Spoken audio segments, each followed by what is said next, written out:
Hey, what's up, everybody? Video 44 coming at you with another video. Alright, so, yeah, the Lakers played a game tonight against Sacramento Kings here at Crypto.com Arena in Los Angeles. Score went 117-116. The Lakers lose. The Kings pick up their first preseason win in 2 years against us.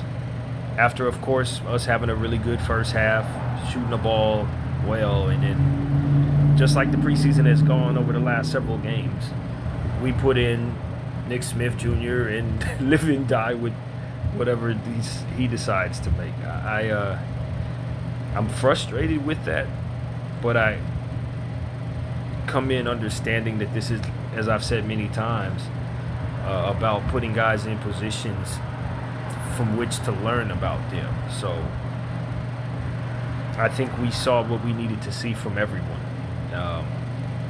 And I think that's the purpose of 6 preseason games. Let's get into the Laker team stats here, see how we shot overall. Well, starting with the opponent, they shot 54%, 41 of 75 from the field for the Kings. Lakers were 39 of 86 for 45% from the field, so not as good. The Kings were 13 of 29 from the 3 for 44%, and we were 17 of 43 for 39%. So we didn't shoot that bad from behind the arc, really. For the attempts, you love almost shooting just shy of 40% on 43 attempts. That's pretty good volume. Free throws, pretty much the same for both teams. 22 of 28 for them, 21 of 29 for us. 72% for the Lakers, 78% for the Kings. The Kings out-rebounded us 40 to 33. We had 8 offensive boards to their 5. We had 28 assists as a team to their 26. We had 10 steals to their 7. We had 3 blocks to their 4. We had 10 turnovers and only 11 points conceded off of those, so that's definite improvement. They had 17 turnovers and 15 points conceded off of those 17 turnovers. So all things considered, we would like to have thought that would lead to a victory. You wanted that production. That to win there means you won the game in most cases, but not in this one. We had 15 fast break points, to their 7. We had 40 points in the paint to their 48. Largest lead of the game for the Lakers was 11, and the largest lead for the winners was 5. That's another sign that you should not have lost this game. Let's see what else is going on here. So we can go into the game stats from quarter to quarter. In the first quarter, the Kings got us 36 to 34. The second quarter, we ended up responding 27 to 22. Came out of the locker room looking pretty decent, 29 to 28. We won the quarter, but in the fourth quarter, we let them run away with it, 31 to 26. So that was the quarter-by-quarter scoring situation. And let's get into the box score, see who played well tonight. So, starting with the opponents, since they're at the top in front of me here. Devin Eubanks, 12 points, 2 blocks, 1 steal, 4 assists, and 5 boards on 3 of 4 shooting in 20 minutes of play. So that's a very efficient night for him.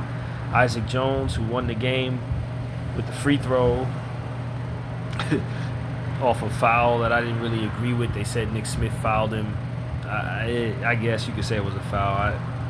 I don't know, probably looking at it through biased lenses, but I thought that could have been a no call too. But Isaac Jones had 10 points, 1 block, 2 assists, 3 rebounds, 2 of 3 from the free throw, of course, and 4 of 4 from the field. So it was a good game for him. Dennis Schroeder always plays well in our building. He's been a Laker twice now, so it wasn't nothing for him to shoot well at that building. 28 minutes of play, 10 of 17 from the field, 1 of 3 from 3, 4 of 4 from the free throw line for 25 points, 1 steal, 2 assists, and 3 boards. Zach LaVine, 15 points, 4 turnovers, 6 assists, and 4 boards, 4 of 11 from the field, 3 of 7 from the 3. Nick Clifford, 5 of 12 from the field, 1 of 4 from 3 for 13 points, 7 assists, 1 steal, 5 rebounds. That's a good-looking stat line. Gotta like that stat line for Nick Clifford. Dario Saric had 25 minutes, hit 2 threes off of 5 attempts, 3 of 6 from the field, 10 points, 1 block, 6 boards. Cardwell, number 32 for the Kings, had 7 boards, 1 point, 13 minutes of play. I'm not familiar with Dylan Cardwell, but he rebounded well. Give him credit for that. Maxime Renaud was a problem for us tonight. Not surprising. One of my favorite rookies in this year's class, or last year's class actually. Or was it this year? It's hard to keep up. No, he was just drafted just now. Yeah, he was. Either way, Maxime Renaud was good tonight as well for the Kings. I told you guys they had a good draft this year. My mind went blank on Max, but yeah, he's been good in the preseason. 9 points, 2 rebounds, a +4 for his Kings team. 3 of 5 from the free throw line, 3 of 4 from the field. 16 minutes for the rookie. Plowden, not familiar with this player. I've heard the name. Daquan Plowden. I guess he played for the Atlanta maybe last year. Now with the Kings, 1 of 2 from the field, 2 points, 1 rebound for Plowden. Carter, number 22 for the Kings, had 2 points, 1 steal, 3 assists, and 2 boards on 1 of 3 shooting from the field, 0 of 1 from 3. And Keon Ellis shot the lights out, 7 of 12 from the field, 6 of 9 from 3 for 20 points, 2 steals, 2 assists, and 2 rebounds. They didn't have Malik Monk out there, but Keon Ellis was pretty much shooting like him, and so it made up the difference for certain. And for the losing Los Angeles Lakers, couldn't put together but 1 win in this preseason. We had some good performances, once again, from some individuals. Rui Hachimura, 6 of 10 from the field, 4 of 5 from 3. Love the shooting there, 18 points, 1 steal, 1 assist, 1 rebound. I knew he would come back around to being efficient. I didn't think he would continue to shoot poorly. It's just not who he is. He makes shots. He has other deficiencies, but making shots is not one of them. DeAndre Ayton, 5 of 8 from the field, 2 of 4 from the free throw line for 12 points, 1 block, 2 assists, and 9 boards. Continuing to be pleased with his rebounding there. Only 1 turnover on the night. That's pretty good.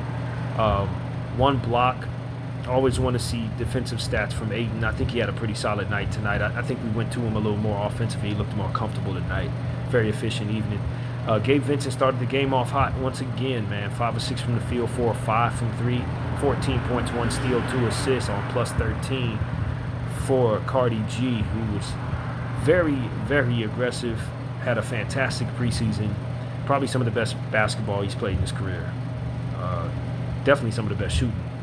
So, yeah, give kudos to Gabe Vincent. Hopefully this doesn't go away. Preseason is over, but we play again, just a few nights from now. So I like that that's a short rest. Hopefully some of these tendencies of good shooting carry over from some of these guys into the regular season. Of course, Luka the Don. Welcome back, Luka. 8 of 16 from the field, 6 of 11 from the 3, 9 of 12 from the free throw line. We would have iced the game if we would have kept him out there, but it made no sense to keep him out there after a certain point. So we gave him 32 minutes. That's enough. 31 points, 1 block, 1 steal, 9 assists, and 5 rebounds on a +5. Luka was Luka, man. One of the best players ever. One of the best players ever. One of the top players in professional basketball right now. We are very blessed to have him on our team, and this is a stat line that I expect should come just about every night, especially with him being in better shape. I expect for him to shoot like this more than not. He's Luka the Don, man. Those are Luka numbers done by the Don.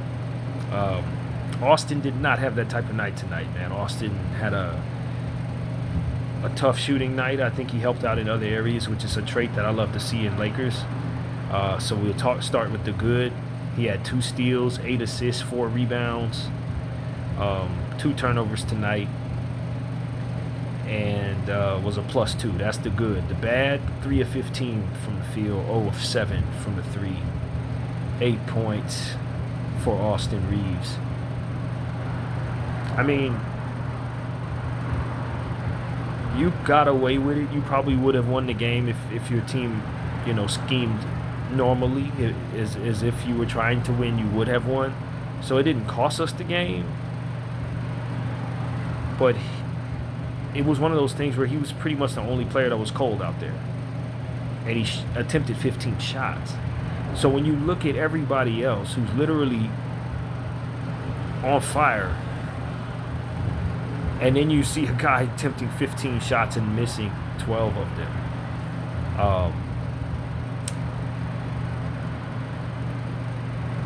I want Austin to have a bit more patience, or rather allow the game to come to him a bit more smoothly, to say that if Austin is shooting this poorly and everybody else can't miss, I need Austin to shift to making sure that we have more quality possessions in efficient hands. That's his job as a point guard. And I like the 8 assists, so it wasn't like he wasn't passing.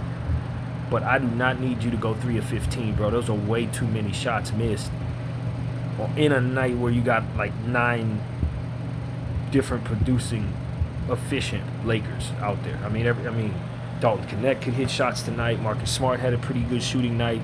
Jackson Hayes hit shots. Luka was on fire. Gabe Vincent was on fire. Ayton was on fire. Hachimura was on fire. And this guy is 0 for 7. I need him to have more self-awareness to say, if everybody else is hot, then there's probably 16 assists out there for me, as opposed to 8. If I got a night where everybody's hitting shots but me, then shouldn't everybody else be shooting but me? I just need that type of self-awareness from Austin. Blind aggression is not helpful if it doesn't turn into efficiency. This is what we've been talking about with our rookie, Nick Smith, who was also inefficient tonight, but he's working his development. 0-3, 4 minutes of play, -6. Like, most of the comeback came back with him controlling things. And that's kind of been what it's been throughout the course of these 3 games. We audible to lineups with him involved, and he just works his I don't know how to win thing, which is perfectly normal for where we're at, but it's just what you're going to see. Nick Smith don't know how to win yet. Now, I believe in Nick Smith. I'm not stating that I don't think he'll learn how to win. Quite the contrary. I think that can be taught. Some of those habits that the field can be taught. But it is a natural fact that we've been putting him in these games, and he's been blowing these games as our point guard. So that's just what it's been. That's kind of the story. I do like the created scenarios for different guys. I think our coaching staff did a great job of putting guys in positions to be empowered to go through uncomfortable stuff. You've given them challenges, and if anything, I think everyone's reacted very well to the challenges presented to them. I like what I saw from Dalton Connect. 2 of 4 from the field, 1 of 3 from 3 for 5 points, 1 rebound. Why did I like what I saw from him?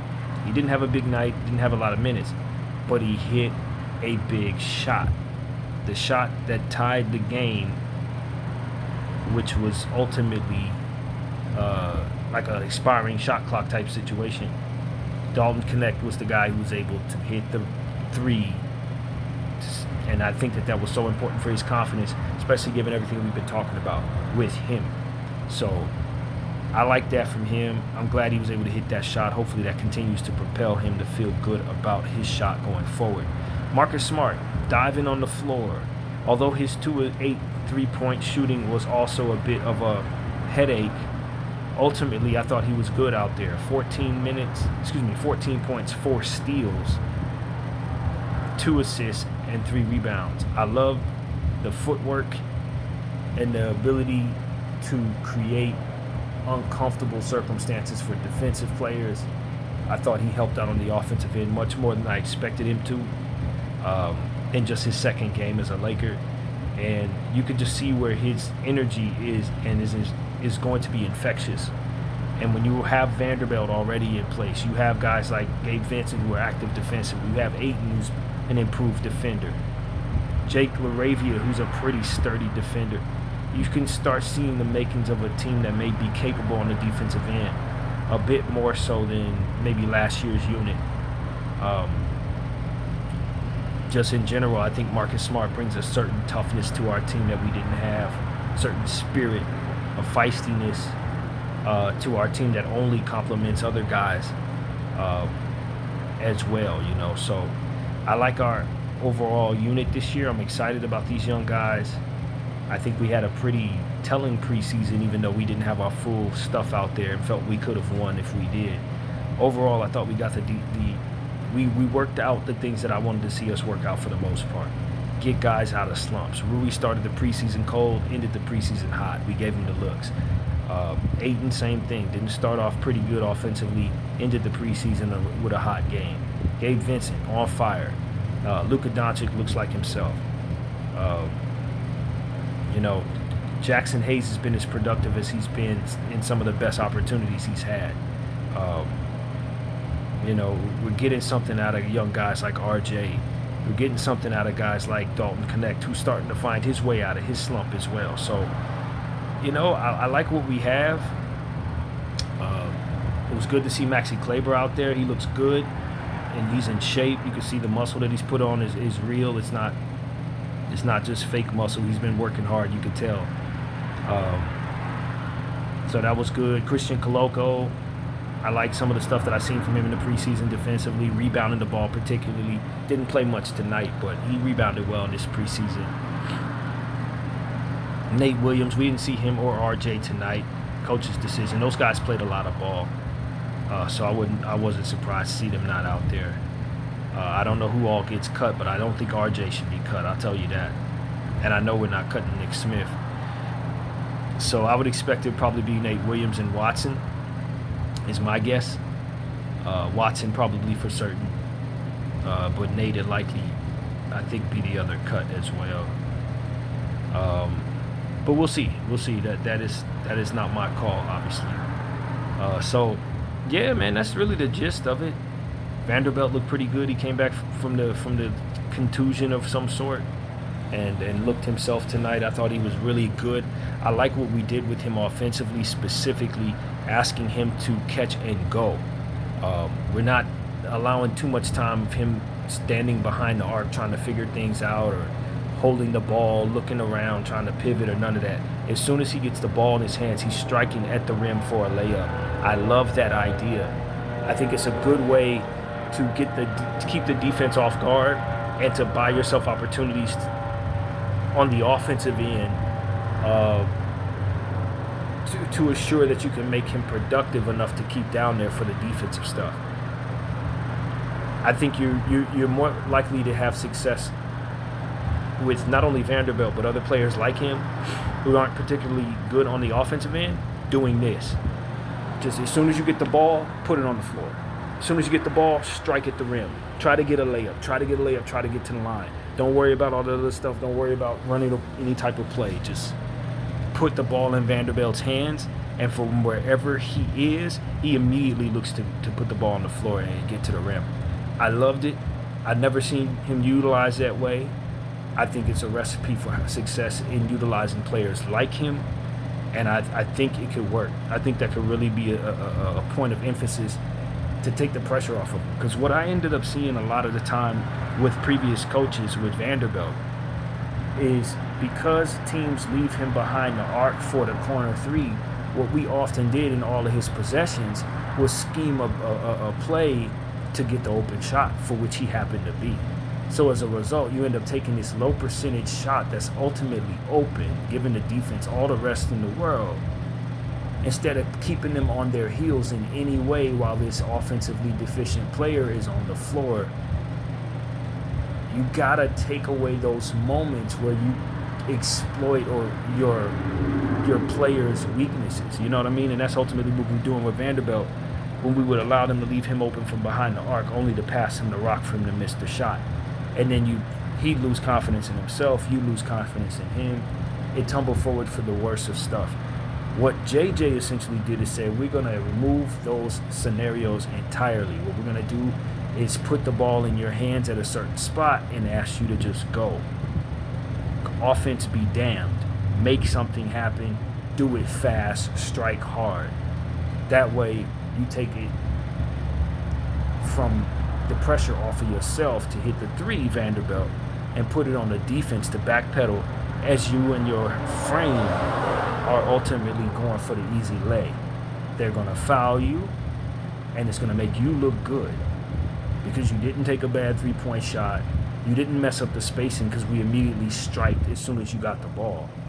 And ultimately, we were able to keep you on the floor for more of what we want you down there for, which is the defense. So if that's the way we're going to approach him, I think it's going to work, and you can see the work that he's put in on finishing around the glass in the offseason, because before he got hurt, that was one of the big deficiencies of Vanderbilt's game. It wasn't just that he couldn't shoot the three. It was that when you gave him the ball for a layup, he'd mess it up. Now, he still has some deficiencies down there that were glaring. He doesn't improvise very well. I don't think a lot of our players really improvise very well in fast break situations, which is something I think we're going to have to work on in drills for this team. But overall, I thought that philosophy on how to handle Vanderbilt genuinely buys our offense more time with him not looking bad, if that makes any sense. It's the equivalent of hiding somebody on the defensive end. He just inverted that thought and turned it into an offensive strategy. I love it. I see exactly what they're doing, and I hope we continue to see it as a means of keeping Vanderbilt on the floor. So, yeah, that's what I see down there. Very productive stuff overall from the Los Angeles Lakers. Even though we did lose the game, we shot incredibly well in all three of the first halves of the last previous games. The Lakers have been stellar.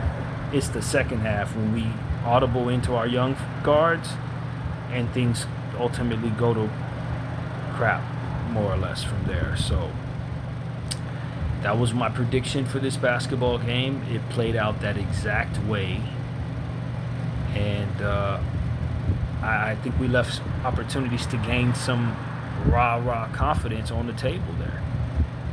When you consider you didn't win but one basketball game, I think some people think it doesn't matter if you win or lose in preseason, but I think it matters a lot when young players see wins, victories.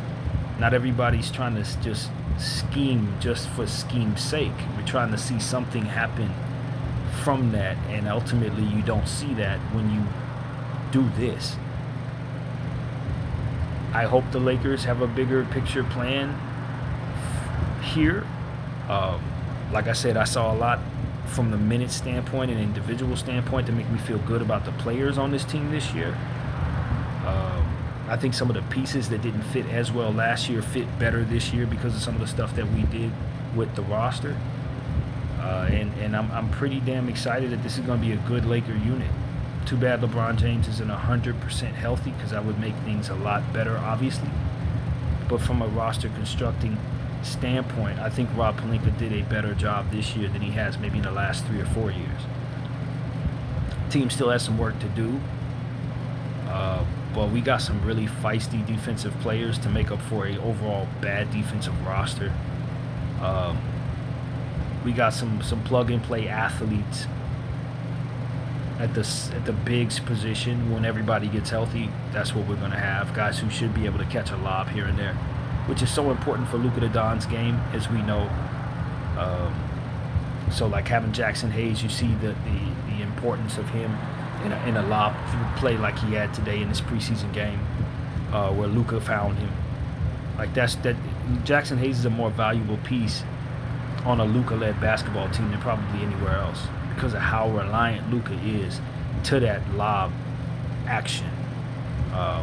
It's underrated how important it is to his game. So yeah, that come to mind there. Jake LaRavia had a quiet night, 21 minutes, 0-2 from the field, 0-1 from 3. 3 assists, no boards, no steals, no blocks. Not a great LaRavia night, to say the least. I would have loved to have seen him be a bit better, but I understand that he's a role player to his core, so you're not going to judge him as much by stats, but more so off of impact and just overall ability to be a connective piece that doesn't draw away from the team. So for him, it's about doing things that your team needs. If it requires you to get 3 assists, 10 boards, give me 10 boards. If it requires you to get 15 points, he has to be a guy who's got to be able to deliver on demand, and that's going to be a tough role from the wing spot as a limited ball handler, but ultimately Jake LaRavia seems capable, and so I'm not going to hold this game against him. I think he could play better. So yeah, man, if you're talking about the crux of what it is this was about Luka Don. How did Luka look? Luka looked like Luka, and because of it, our team don't need to be world beaters to get to the promised land. Not if you got a guy like this leading the way. And so I just want us to stay healthy, be mindful of healing and rest and recuperation. That's one of the most important things I think that I want to say in regards to all the teams in the league, all sports everywhere. Rest and recuperation, healing, proper healing. We've rushed people back from injuries in the past. We've tended to deal with this schedule, this back-to-back schedule as they throw it at us. I think that the most important thing for anyone who's dealing with a marathon of any kind, like an 82-game schedule, is to take very good care of your rest and recuperation process. And so for the Lakers, that's going to be how I want to end the preseason and start the regular season, with the intention of letting people heal. If it takes a little longer for an ankle roll or a quad injury, if a guy's dealing with this or that, let's let people heal this season. In the long run, whatever you're punting by allowing more time for rest, I think you gain on the back end from the higher chance of you having a healthy body out there. So that's just what I want to put into this ethos. Let's let Lakers heal this year. Whatever the injury is, let them take their time to come back. If we have to take the time or sacrifice the time, let it be. Make sure our guys are healthy this season. Because it doesn't require we be world beaters from top to bottom. It's more so required that we have healthy bodies who can complement one another. As Luka and LeBron do the heavy lifting. Anyone that takes away from their ability to do that heavy lifting, or somebody who's not holding their own weight in whatever their role is, needs to be swapped out for somebody else. And that's really how we have to run our game right now. That's how we're constructed. And good role players are going to make for great teammates in this environment where the pecking order is clear and you're basically a two-man team. And so three-man team, if you want to add Austin Reeves, it's going to be incumbent upon him to take the temperature a bit better than he was able to tonight. And as it pertains to, if everybody's hot and you're not, don't be second in attempts. That's all I'm saying. Don't be second in shot attempts. And as the point guard, that's your job to make sure everyone who's supposed to be shooting is shooting. Least of all, the cold guy shooting too much. And so that's where Austin's going to have to grow, man. If he really wants to be an all-star and be a complement to a championship situation, that's where he's going to have to grow. These empty launching nights, these clinker nights, this is the problem with Austin for me. It's not some of the defensive stuff that people are concerned with. It's about the nights where he does this that drive me crazy. And so I don't think he's in an easy position. I'm not being too critical of him. It's a preseason game. He's going to have great nights where he shoots well. But if I have one critique of Austin, is he's just not very efficient. He tends to it tends to be a lot of empty attempts at whatever he's trying to accomplish on the offensive end. And some nights it works out with the aggression, him getting to the line a million times. Other times you get shooting nights like this.